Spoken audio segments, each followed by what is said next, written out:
زه د خپل کور څخه راوتلم چې ومې کتل چې زما هماغه موټر کې سپور دی تقریبا داسې 3 ثانیې نه 4 ثانیې چې د موټر شاته روان دی اوس مې ناڅاپه چاودنه وشوه چاودنه چې وشوه زه وموښتلم چې وموښتلم ورخطا شولم هغه ویډیو مې د زما په ټلیفون کې ثبت اوس مې چې وپلټاو شو ما دا فکر وکړ چې پر بل چا پټاو شو ځکه د چاودنې دود او دغه چې ما ولیدې ما چې بل موټر بم وساتي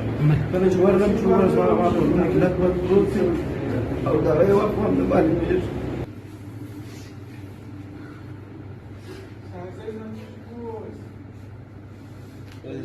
آمین که الله دې شهادت قبول کړي.